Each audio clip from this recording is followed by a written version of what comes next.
What's up guys, it's CJ from smartktai.com, and today we're unboxing one of the hottest smartphones out on the market right now, the Samsung Galaxy Nexus from Verizon Wireless. It's actually the third installment of the Nexus series, and the first smartphone in the US to launch with Android 4.0 Ice Cream Sandwich. It's a pure Google experience handset, so it's free of heavy carrier or manufacturer customizations, which should sit nicely with all the Android purists out there. Specs wise, it features a 4.65 inch 720p HD Super AMOLED display, a 1.2 GHz dual core Texas Instruments OMAP 4460 processor, that's a bump up from the 4430 CPU we saw on the Droid Razr, 32 GB of storage, 1 GB of RAM, a 5 megapixel rear camera, 1.3 megapixel front facing camera, and it supports Verizon's 4G LTE network. You can buy it now for $300 with a new or renewing contract from Verizon, or $650 outright. Alright, so let's unbox this Galaxy Nexus and see if it's worthy of all the hype that it's been getting lately. So you can see we have an all-white box. It does say Verizon and Galaxy Nexus on the top and bottom. It's hard to see on camera probably, but trust me, it's there. Let's see if we can zoom in on that. Alright, enough of that. So here is the Galaxy Nexus. I'm going to go ahead and pop the device out and put it off to the side for now. I know that's a tease for you guys, but let's take a look at what else comes in the box. So it looks like we have a bundle of booklets. No need to dig into that. We have our USB to micro USB charge and sync cable. And here's the wall adapter for that. Here's the battery. I gotta put that into the device. I believe it's 1850 milliamp hour battery. Yep, you see there. So pretty large capacity battery there. Of course, that's going to be countered by the extra drain the LTE network is going to cause. And here's always a nice surprise. We have a pair of in-ear headphones. Seems like Google always includes this in their Nexus packaging. So it's good to see that the Galaxy Nexus has these as well. They look pretty nice. Alright, so I'll throw that off to the side as well as the packaging. And let's bring in the Galaxy Nexus. So here we have the Galaxy Nexus in all its glory. We go ahead and peel the plastic off here. Same with the back side. There we go. Nothing like the sound of peeling off that protective plastic. So here's the front of the device. Let's zoom into the top of the device. We have our usual earpiece speaker grill and sensors. Next to that, a 1.3 megapixel front-facing camera, and that's capable of taking 720p video, which should be great for video chat. And below all that, we have a 4.65 inch HD Super AMOLED display, which carries a resolution of 1280 by 720. It's a very high resolution screen. And again, that's Super AMOLED technology, so blacks are going to be nice and deep, and colors are going to be vibrant and pop. I should mention that although the display is massive at 4.65 inches, you have to remember that at the bottom here, we don't have any hardware buttons. So with past devices, we usually have 3 to 4 physical or capacitive touch-based buttons, but now the Galaxy Nexus is all screen, so that's going to be optimized to take advantage of Android 4.0 Ice Cream Sandwich, and your buttons are going to be rendered on the screen and represented as virtual buttons. So if you think about it, although you have a 4.65 inch display, a good portion of that is going to be constantly used to display buttons. So the display really isn't going to be as large as you may expect. Of course, when you watch videos or maybe play some games, those buttons are going to collapse and disappear. Then you can take full advantage of the 4.65 inch display. So let's go ahead and take a look at the bottom here. Let the camera focus in. We have a micro USB charge and sync port, and then a little microphone, and then a 3.5 millimeter headphone jack. I like how they put it on the bottom. That way, when you're listening to music, you don't have a cord hanging over the screen, and then when you want to put your phone in your pocket, it's more natural to drop it in head first, and you'll have the cord coming out in the right direction. On the right side, we have our 3-pin connector. That's going to be good to connect to various accessories like docks. And then we have our power button. Try and get close in on that. Up at the top, it's flush. You can sort of see the battery latch there, but that's more on the back end of the device. To the left side, we have an up and down volume rocker. You can see that it's slightly below the normal line for Samsung devices, or at least I believe that's the case.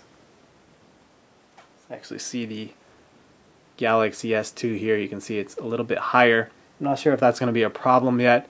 You can see when you hold the phone, it might be right where your fingers are. That could be a good thing or a bad thing. I like it a little bit higher up, but that's a preference. So we already looked at the bottom. Let's flip over to the back side here. And here we have a nice textured back. It's all gray. Feels very nice, adds some grip. We'll begin at the bottom actually. We have our exterior speaker, Samsung logo. You can see the textured backing a little better in this view. Verizon 4G LTE logo. And then at the top we have a 5 megapixel camera with LED flash. Now it's a little interesting that Samsung and Google went with a 5 megapixel camera and not the 8 megapixel camera that's on the Galaxy S2. I'm not sure what the reason is for that. If anyone knows, let me know in the comments. But I've heard that the camera on the Galaxy S2 is actually better than this camera. So that's kind of strange that they do that. You would think they would put the same camera or maybe a better camera in there, since this is the Google flagship device, the one that everyone wants, I guess you can say. Let's get a close look at that. That being said, the camera should be adequate. It's still going to be good. It's just not going to be the best camera on the market right now for a smartphone. Okay, so let me just pop off the battery cover here. Let me actually do that off camera so I can slide in the 4G LTE SIM card and battery. So we'll pop the SIM card in, battery in, and now you can see what that looks like with the back exposed.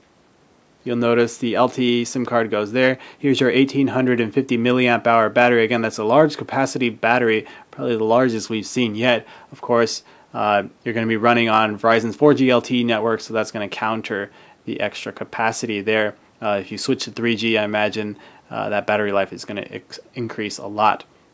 You'll notice there's no micro SD card slot here though, so you're locked into the 32 gigabytes of internal storage, no expandable storage or anything like that. So that may be an issue for some of you, but at least it's the full 32 gigabytes and not 8 or 16 gigabytes like we usually see with Android smartphones. Here is the battery cover, very, very thin. I guess you can say it's kind of flimsy, it's plastic, but once you pop it on, let's go ahead and do that. Sort of just snap it along here. You can see it has a lot of clasps to make sure that it stays on nice and tight. And there we go. Once it's on, it feels very nice. It doesn't feel like it looked when you had it off of the device. So again, it is plastic, and some of you might say that that's going to make it feel like it's cheap, but I beg to differ. It definitely feels like a high quality smartphone. It's not going to have all that metal feeling, but it feels like it's nice and durable. So once again, let's go ahead and take a look at the side here. I want to talk about the thickness. So the 4G LTE version is a little bit thicker than the original that launched a month ago in Europe, and that's because of the LTE radio inside. I believe it's 0.37 inches thick, and I think that translates to 9.47 millimeters. And I gotta say that although it is still measured very, very thin, when you look at it in person, it sort of looks thicker than it actually is. I'm not sure if it's because of the teardrop shape or maybe the curvature of the screen, but it looks thicker than it actually is. So that's a nice segue to bring in some other devices for comparison purposes. So we have two other hot Verizon smartphones. We have the Droid Razr on the left and the HTC Resound on the right.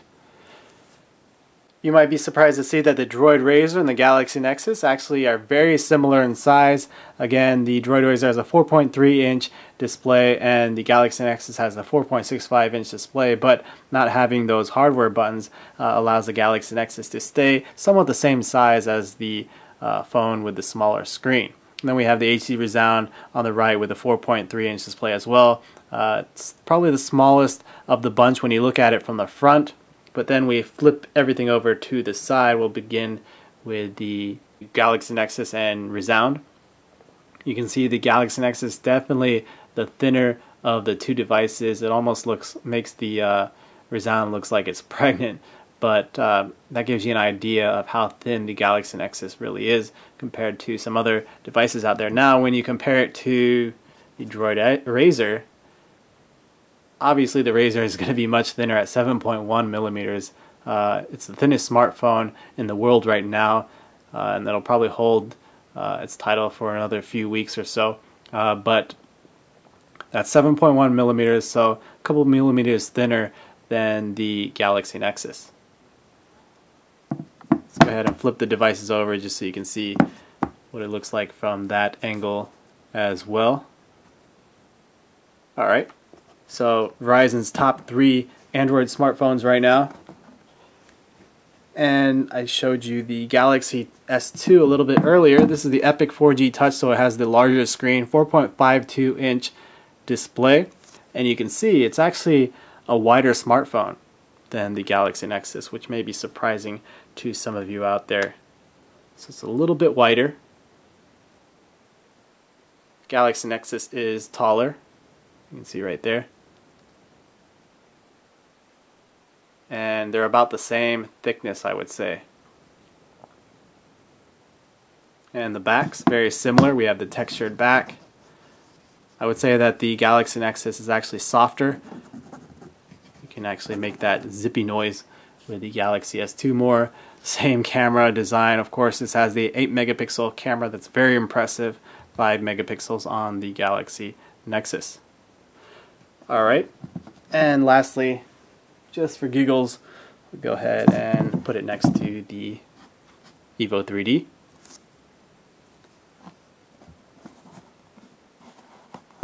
And side comparison, Evo 3D is thicker. Alright guys, so we've taken a look at the hardware, even compared the device to some other devices out there right now. Let's go ahead and power it on and take a brief look at the software. Now, this isn't going to be an in-depth look or anything like that. That's going to be reserved for a future video where we review the software with a very long video.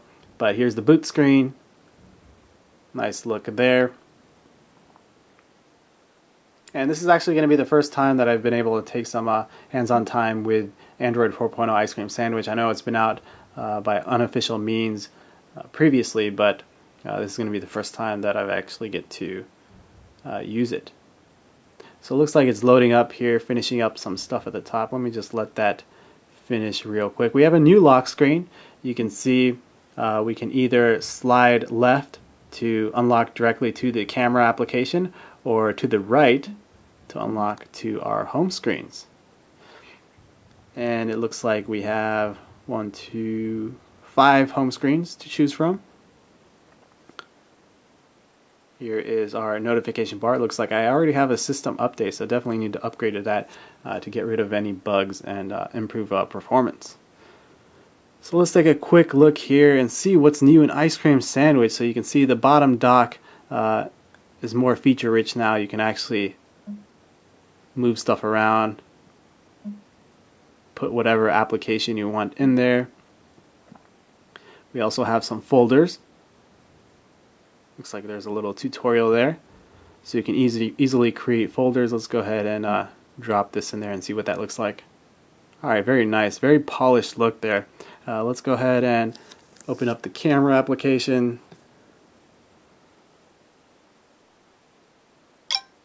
Whoa, that was bright. Very fast at taking pictures, but I'm sure quality is going to suffer. You can see the virtual buttons have sort of disappeared. You can tap on that to bring them up, and then you go back to the home screen. Very nice. Let's move on here and take a look at the dialer. Very blue theme. call log, contacts, go back home. Speaking of, let's go ahead and look at those virtual buttons here. Again, these are rendered on the screen. It's going to be a learning experience for me. I'm definitely used to having hardware buttons. And then we have a new button over here, and that's going to be your task switcher. You're going to be able to flip through tasks. Let's actually go back to that later when I have more apps opened. Pull up the app tray. Another tutorial telling us how to use it. Swipe through them.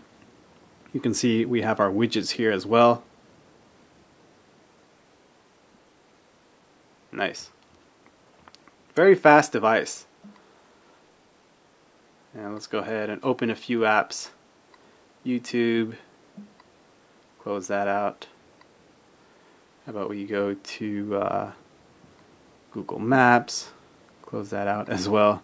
Just want to load them up. So here we have the task switcher again.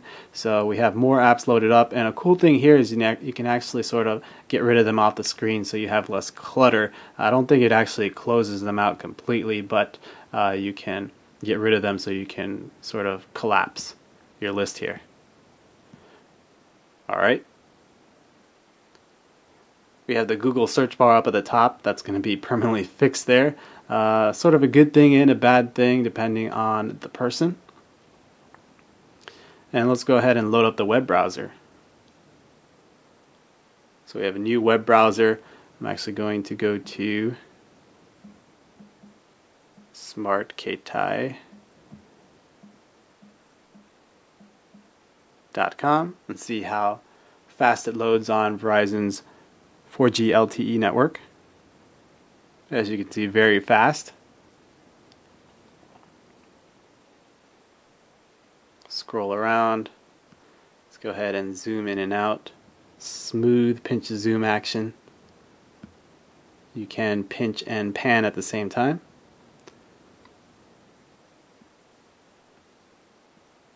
Swipe away, open pages, sort of like the task switcher. So as you can see, although it is a Nexus device, you do have some Verizon branded apps here already installed. So you have my Verizon Backup Assistant, but very minimal. You don't have the usual bloatware where they sort of force trials of games on you or anything like that. Collapse. Let's go into the settings menu, take a look at that. Everything's redesigned here, nicely polished, looks very nice. Data usage has some new features here. You can keep an eye on your data and sort of set limits and see what's using up the most data. Alright, so before I end the video, I just want to show you the text messaging application, and here we have the new keyboard. I won't cover that too much right now because we actually filmed a previous video on that, but what I do want to check out is the new and improved speech-to-text feature. This is a test of the new speech-to-text feature in Android Ice Cream Sandwich, period. You can see that I'm typing in real time now, period. This is awesome, period. Alright, so let's go ahead and end that. So as you can see, this was the unboxing and a brief software overview of the Galaxy Nexus for Verizon Wireless. If you enjoyed the video, please give it a thumbs up and subscribe to our channel if you haven't yet. Thanks for watching, and stay tuned for more coverage on the Galaxy Nexus, and that's going to include benchmarks, gaming, the software overview, and tons more. So stay tuned for that.